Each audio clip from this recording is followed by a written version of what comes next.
I walked into that glittering room with nothing but my scuffed shoes, a heavy heart, and the weight of my little girl's future on my shoulders. They mocked me, laughed at my poverty, and dismissed my worth until one moment silenced them all. Do you believe love and perseverance can shatter arrogance and rewrite destiny? If yes, like this video and share your thoughts in the comments.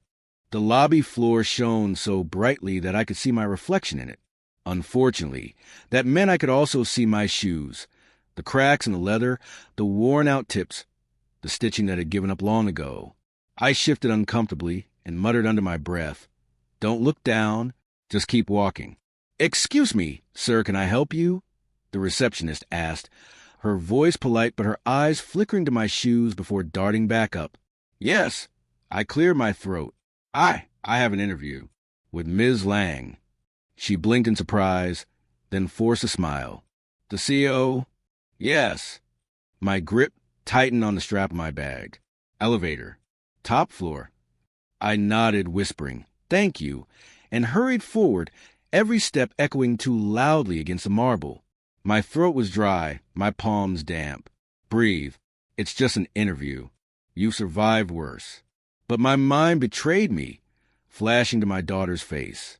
Her gap-toothed smile, the way her little hands clutched my shirt at night when she had bad dreams. Her words from last night still burned in my ears. "Daddy, you'll get the job, right? Then we can buy real cereal again." I had laughed, kissed her forehead, and said, "Of course, baby girl." But my heart hadn't believed it. The elevator ride was endless. I stared at the mirrored walls and pulled at my tie, one I borrowed from a neighbor. It smelled faintly of mothballs. My reflection looked like a man pretending to belong. The doors opened to a wide hallway. People in sleek suits walked briskly, their shoes clicking perfectly in rhythm, polished enough to blind. I stepped out, already out of place. That's when I heard it. A laugh. Sharp. Cruel. "Look at those shoes." My chest tightened. I didn't want to turn, but the words were aimed at me. "He must have found them in a trash bin," another voice added. I forced myself to face them. A small group had stopped. At the center was a woman, tall, poised, elegance dripping off her like perfume. She wore confidence like armor, her heels clicking softly as she approached. Her smile was cold, her eyes sharper than glass. It was her, the CO. "Those are unique," she said, her tone mocking. "Tell me, did you think this was a charity event?" Laughter rippled around her. My ears burned, my chest heavy. I wanted to explain. Tell her these shoes had carried me through night shifts to hospital visits, to the playground where my daughter begged me to push her higher despite my exhaustion. But the words lodged in my throat. I clutched my bag tighter. "Don't cry. Don't react. Not here." Speechless, she tilted her head, clearly amused. "Interesting."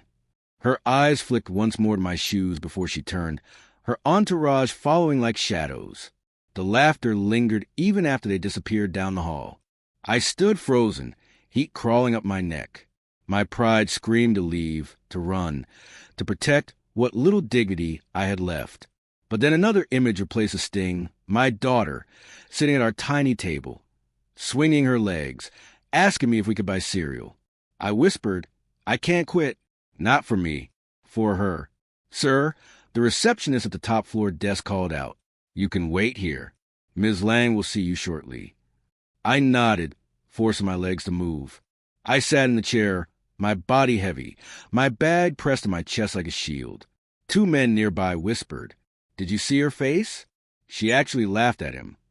"Yeah, poor guy doesn't stand a chance." Their voices dug into me like knives, but I clenched my fists, nails biting into my palms. Let them laugh. Let them doubt. I've been doubted all my life. But this time, I have to win. I closed my eyes, replaying my daughter's voice. "Daddy, promise you won't give up?" I opened them again, staring at the CEO's office door. "I won't give up," I muttered. "Not today." And though my pride ached, though my shoes betrayed me, I knew one thing for certain. This humiliation would not be the end of me. I won't give up. Not today. I whispered those words to myself as I sat down in the waiting area outside the CEO's office. My hands wouldn't stop trembling. So I gripped my bag tighter, pressing it to my chest like armor. A man in a Navy suit leaned over to his colleague. Why is he even here? Look at him. Wrong place, wrong class. My throat burned, but I stayed silent. I'd learned long ago that silence hurt less than wasted explanations. The receptionist glanced up. Sir, the CEO will call you in soon. Please wait. Thank you, I said, forcing my voice steady. I leaned back against the chair, closing my eyes for a moment. That's when her voice came back, soft, fragile, but strong enough to carry me through fire. Daddy, promise you won't give up. I could see her small fingers clutching mine, tubes taped to her arm, machines beeping around us. I had whispered to her, I promise, baby girl, I'll fight. And I had meant it. Even as the doctor pulled me aside later, shaking his head, Mr. Hale, the treatment is expensive. If you can't keep up with payments, his voice trailed off, but the meaning cut deeper than words. I had nodded, swallowing the despair, pretending to be stronger than I was. That night, I worked 2 shifts back to back, scrubbing floors until my knees ached. Still, the bills stacked higher than my wages. This interview isn't about me, I reminded myself. It's about her, her medicine, her future, her smile. The sound of clicking heels broke through my thoughts. Her, the CO, Ms. Lang. She swept through the hallway like a storm, every head turning to acknowledge her presence. Her eyes locked on me, the same cold amusement from earlier curling her lips. Well, she said, pausing right in front of me, the shoe stayed. Brave choice. I swallowed hard, forcing myself to meet her gaze. My heart pounded, my throat tight. She waited for me to stammer or look away. Instead, I whispered, just loud enough for myself but certain she heard it, I'm not here for me. Her brow arched, the smirk faltering for a flicker of a second. Then she chuckled, sharp and dismissive, and walked away. The man in the Navy suit leaned closer, whispering mockingly, Not here for me? What does that even mean? I didn't answer. I couldn't waste breath on people who had no idea what it meant to sit in a hospital praying over a child who only had you. The receptionist picked up the phone, her eyes darting to me. Mr. Hale, she's ready for you. My chest tightened. My palms grew slick with sweat. This is it. I stood, smoothing the wrinkles in my borrowed tie. My knees wobbled, but I straightened my back, imagining my daughter's little face. I whispered one last promise to her before stepping toward the door. Everything I say in there is for you. I pushed the heavy door open, whispering inside my head, Everything I say in here is for you, baby girl. The office was massive, glass walls, shelves stacked with awards. The skyline stretched out like a painting. Behind a wide desk sat Ms. Lang. She didn't stand to greet me. She simply leaned back in her chair, crossing her arms. Sit, she said. Her voice carried no warmth. I obeyed, setting my worn bag beside me. She looked me up and down, her eyes pausing on my suit, my shoes. A smirk tugged at her lips. Mr. Hale, is it? Tell me, why do you think you belong here? My throat went dry. I forced myself to breathe, because I'm willing to work harder than anyone else. She tilted her head. That's what everyone says. Convince me. I clasped my hands together. I've worked nights cleaning offices for years. Scrubbing floors, emptying trash cans, fixing things no one else wanted to touch. When most people were asleep, I was working. When most people quit, I stayed. Her eyebrow arched. And that qualifies you for this job? It qualifies me to survive, I said softly. And sometimes surviving takes more strength than any degree on a wall. Her lips twitched. She leaned forward, voice sharp. What about leadership? Strategy? Skills? Do you have any of those? I've led a team of one, I said. Me. And I've managed to keep her alive when every odd was against us. Her. I swallowed, my chest heavy. My daughter. For the first time, the room felt still. She tapped a pen against her desk. Go on. I met her gaze. I've patched her school shoes with tape when I couldn't afford new ones. I've skipped meals so she wouldn't go hungry. I've worked 3 jobs in a week just to pay for medicine the insurance wouldn't cover. Skills? Maybe I don't have the kind you're used to, but I have the kind that don't break when life tries to. The silence stretched. My hands trembled under the desk, but I forced them still. Finally, she chuckled. That's dramatic. I let her laugh, though it burned. My pride wanted to shout back, to defend the truth in every word, but I kept my voice calm. It's not drama when it's your life, when it's your child. Her laughter faded.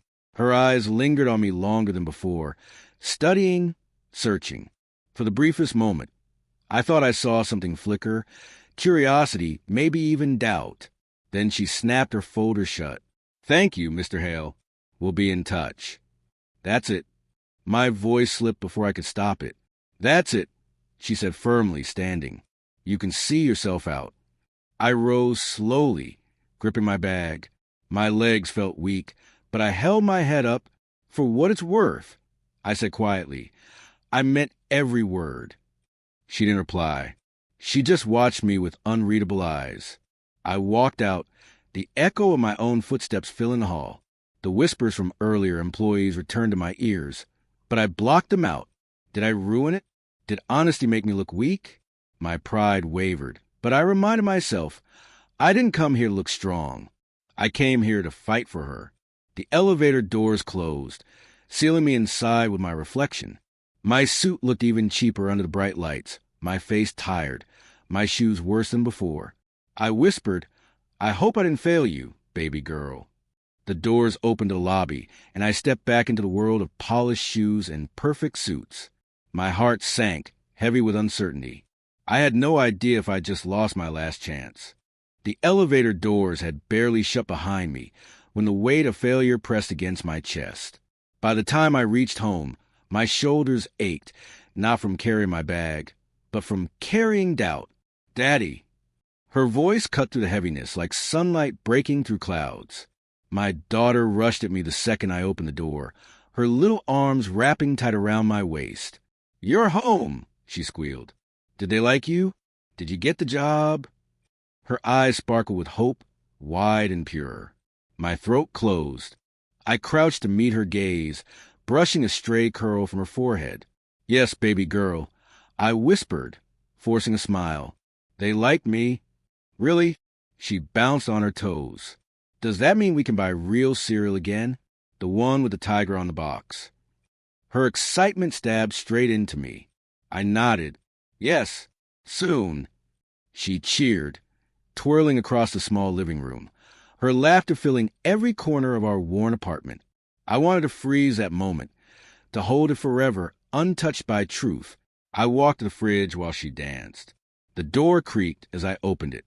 A half-empty carton of milk, 2 eggs, a jar of mustard. That was it. My chest tightened.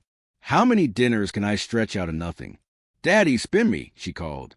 I turned, and despite the ache in my stomach, I smiled. Come here, you silly thing.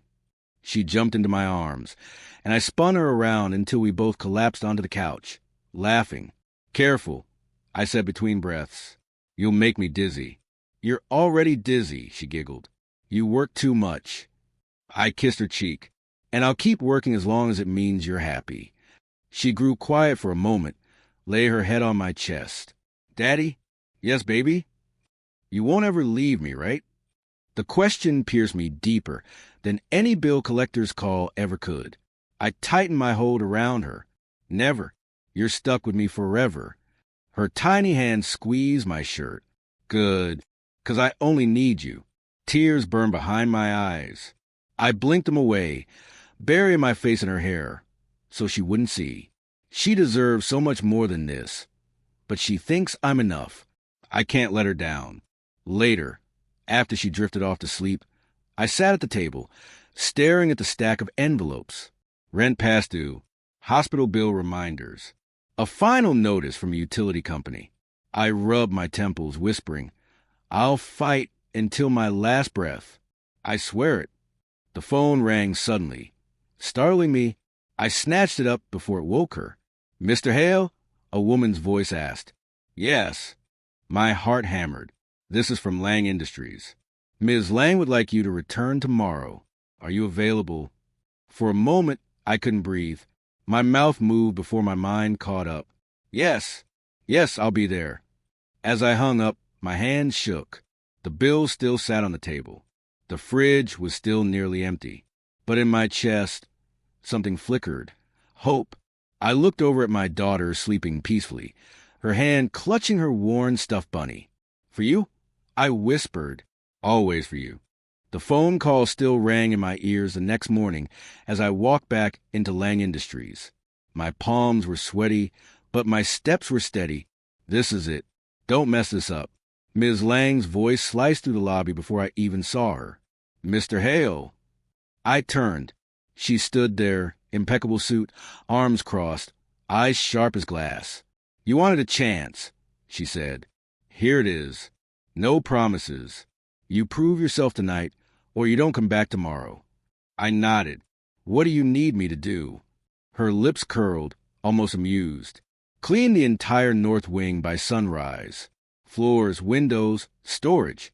Haul the shipments that just came in. No breaks. Let's see if your dignity can survive sweat. I swallowed hard. I'll do it. You'd better, she said, heels clicking away. I stood there for a beat, staring at the endless hallways stretching before me. My chest tightened. This is an interview. It's a test she expects me to fail. Daddy, are you home yet? My daughter's voice buzzed in my head, memory flashing from last night. I'm here, baby girl. I whispered under my breath. Just working. I gripped the mop and started. The first few hours blurred, sweeping, scrubbing, buckets sloshing against tile. The smell of bleach burned my nose. My back screamed from bending too long. Every window, I wiped fogged again with my breath. Still standing, Hale? When the janitors passing by asked with a smirk. Still standing, I muttered, forcing a smile. By midnight, I was hauling heavy boxes to the storage room. The cardboard cut into my palms, sweat dripping into my eyes. My knees nearly buckled once, but I tightened my jaw. She's counting on me. Don't stop, Daddy. Her little voice echoed in my mind again, soft and fragile. Promise you won't give up. I clenched the box tighter. I promise. I breathed. At 2 a.m, I collapsed against the wall, chest heaving. My shirt clung to me, damp and smelling of chemicals. My hands shook from exhaustion. No one's watching. I could stop, just for a second. But then I saw her face, my daughter, giggling as I spun her last night, asking about cereal with the tiger on the box. I pushed myself back up. The mop slapped the floor again. Back and forth. Back and forth. My reflection in the wax tile looked hollow, but my eyes burned with stubborn fire. At 4, my phone buzzed in my pocket. I yanked it out, praying she wasn't awake. A text lit the screen. Good night, Daddy. Don't work too hard. I love you. My throat tightened. I typed back quickly. I love you more, baby girl. Always. I slipped the phone back into my pocket, wiping my eyes with my sleeve. If love were fuel, I'd never run dry. By sunrise, the building gleamed. My hands were raw, my legs heavy as stone. The sky outside the tall windows bled orange and pink, mocking me with its beauty. I was still standing. Barely. The click of heels echoed behind me. Well, Ms. Lang's voice drawled. I turned. She stood there, arms folded, eyes scanning the spotless hall. Her gaze lingered on me, my wrinkled shirt, sweat-streaked face, trembling hands gripping the mop like it was the only thing holding me upright. You're still here, she said flatly. I swallowed, nodding. Told you I'd finish. One eyebrow arched just slightly. For the first time, the corners of her mouth didn't curl with mockery. Not bad, she murmured. I wanted to answer, but my throat was too dry. All I managed was a slow breath, my body threatening to collapse. Her phone buzzed. She glanced at it, then looked back at me. Get some rest? Hell, you'll need it. She turned and walked away. I leaned against the mop handle, heart pounding. Did I just pass? Or is this only the beginning? Hope flickered in me, small but alive. But then my phone rang again. This time, The caller ID wasn't the company. It was a hospital. My stomach dropped. The hospital's number glared at me from my phone, and my heart sank. My hands trembled as I answered. Mr. Hale? The nurse's voice was too calm, too careful. You need to come. It's your daughter. The mop clattered to the floor. My legs were moving before I even knew it. Please, not again. Not her. Take anything from me, but not her. By the time I reached the hospital, my lungs burned and my shirt clung to my back. I shoved through the sliding doors, past the sterile smell of antiseptic, past the buzzing fluorescent lights that never seemed to sleep. Her room was too white, too quiet. Daddy, her voice was a whisper, thin as paper. I rushed to her bedside, grabbing her tiny hand in both of mine. It felt cold, fragile. I'm here, baby girl. I'm here. Her eyelids fluttered, and she gave me a weak smile. Did they give you the job? My throat closed. I forced a shaky smile. Not yet, but I'm fighting for it. For you. She tried to nod, but her head barely moved. You promised you wouldn't give up. I won't, I said quickly, pressing her hand to my cheek. I swear on everything I am, I won't. The machines beeped steadily, but each sound felt like a countdown. I leaned close, whispering stories just to keep her eyes open. Remember the playground? The big slide you said looked like a dragon. She let out the faintest giggle. You got stuck halfway. I chuckled through tears. Yeah, and you laughed so hard the whole park stared at us. Her lips curved, small but real. That smile. God, I'd mop 1,000 floors, carry 1,000 boxes, if it meant I could keep that smile. But when her breathing hitched, my chest cracked open. I bent my head, whispering fast, desperate prayers I wasn't even sure how to form anymore. Please, God, please, don't take her from me. Take me instead. She's just a little girl. She's my whole world. My tears dripped onto her blanket. My hands shook as I stroked her hair. Daddy? She murmured, her voice breaking. Yes, baby, I'm here. Don't cry. You're strong. I bit my lip hard enough to taste blood. I'm only strong because of you. A sound behind me made me turn. Ms. Lang stood in the doorway. Her sharp suit looked out of place in this sterile room.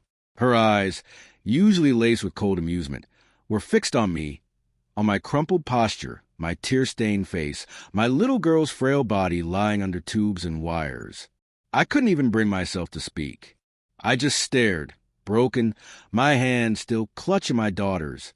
For the first time since I met her, she didn't smirk. She didn't laugh. She just stared. Our eyes locked. Hers wavered, almost as if she didn't know what to do with the sight of me begging silently, praying with everything in me for my child to live. The silence between us felt heavy, raw, stripped of all pretense. My daughter coughed softly, pulling my attention back. I leaned down again, brushing her cheek. Rest now, baby girl. I'm not going anywhere. She squeezed my hand with what little strength she had left, then closed her eyes. I sat there, listening to the steady beep of the monitor, clinging to it like a lifeline. Behind me, I heard Ms. Lang take a breath, slow, uneasy. Then the sound of her heels softened as she stepped further into the room. Something had shifted. Her laughter was gone. The sound of her heels stopped just behind me, and the room grew still. My daughter's small fingers curled weakly in mine, and I refused to look away from her face. Don't let her see me broken. Don't give her the satisfaction. But when Ms. Lang finally spoke, her voice was softer than I'd ever heard. I brought these. I turned. She stood awkwardly, holding a bouquet of lilies, too delicate for her sharp hands. She set them down on the table beside the bed. No smirk, no mockery, just silence. I cleared my throat, uneasy. She likes flowers, I said quietly. She deserves them, she replied. For a moment, the beeping machines filled the gap between us. Then she asked, Why do you keep going? Why not walk away when the world keeps beating you down? Her eyes searched mine, not sharp this time, but curious, almost human. I swallowed hard, my voice breaking, because she only has me. If I give up, she has nothing. No one. The words spilled out before I could stop them. My chest tightened, my throat burned, but I didn't care anymore. She's the reason I wake up, the reason I fight. She's the reason I'm still breathing, Ms. Lang. Without her, I stopped, biting my lip, fighting the tremor in my voice. I'm nothing. Her gaze flickered, and for the first time, she looked away. The next morning, when my daughter finally drifted into a steadier sleep, I forced myself back to the company. I couldn't afford to disappear completely. Ms. Lang's assistant nearly jumped when he saw me. She wants you in her office. Now. My stomach nodded. Is this it? Am I about to be fired for leaving? I knocked and stepped inside. She was behind her massive desk, but something in her posture was different, not as rigid. Sit, she said. I obeyed, hands tight on my knees. For a long time, she just studied me. Finally, she spoke. You didn't show up yesterday. My daughter was in the hospital. She cut in, her tone quiet but firm. I know. I froze. Her pen tapped against the desk before she set it down. Mr. Hale, I underestimated you. And maybe I misjudged you. Her words felt strange, like hearing thunder in the middle of a sunny day. You proved something, she went on. Not polish, not perfection, but resilience. That matters here. It matters more than most people think. I stared, hardly breathing. She leaned back. I'm offering you a full position. Not charity. Not pity. Earned. I blinked hard, my throat tight. You mean a real job? She smirked faintly, but it wasn't cruel this time. Yes, Mr. Hale. A real job. My chest ached with relief. I pressed my palms together, whispering, Thank you. Her gaze lingered, unreadable. Don't thank me. Just work. For her. For a moment, silence stretched. Then, to my surprise, she spoke again, softer. When you said she only has you, I understood more than you think. I frowned. What do you mean? She looked past me, toward the tall glass windows. Her voice dipped, almost like she was speaking to herself. This office, this company, it's full, but my life isn't. Pride builds walls. Success makes them taller. And one day, you realize you're alone at the top. Her words hung heavy in the air. For once, she wasn't the CEO with the sharp tongue. She was just a person. I didn't know what to say. So I said the only thing that came to me. Maybe walls can come down. Her eyes met mine again.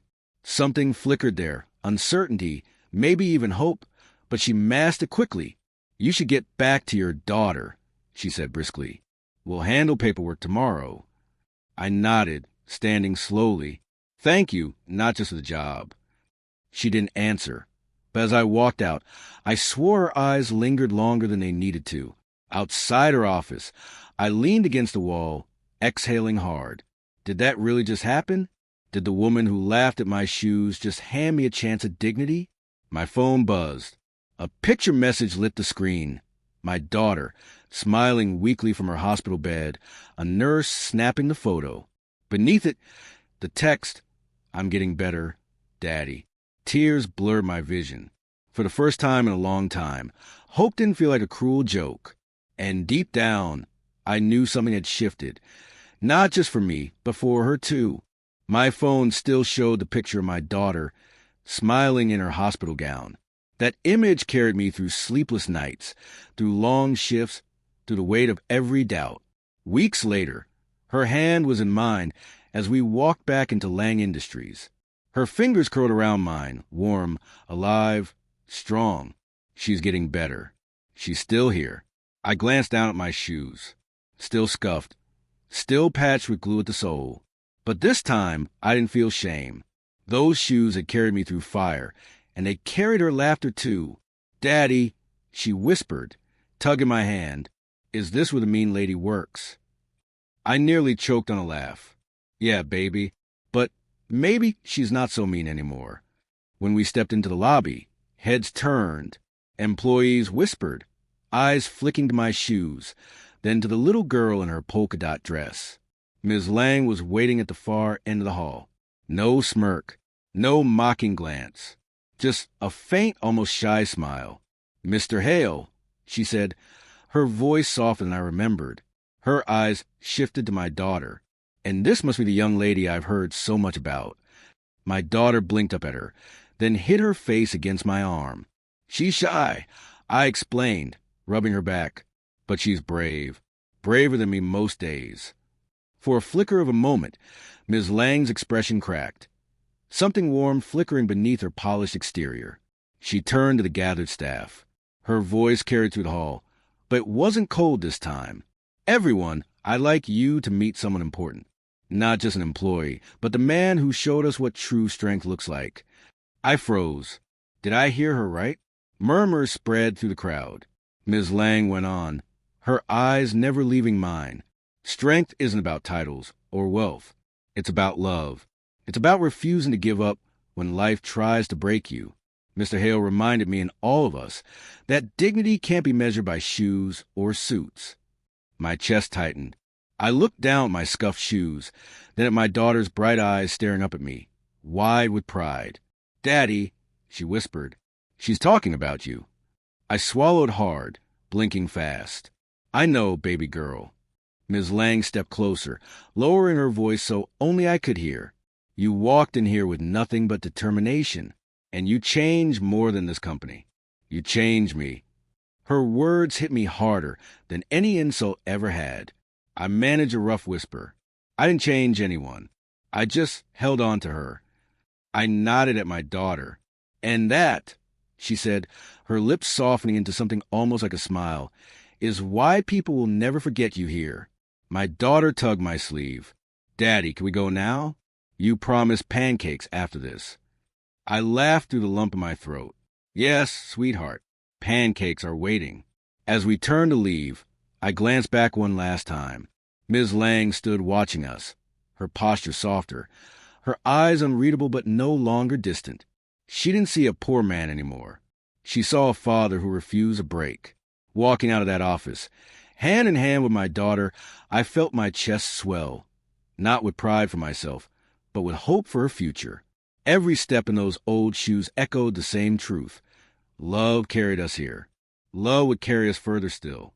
And for the first time in years, I believed we were going to be okay.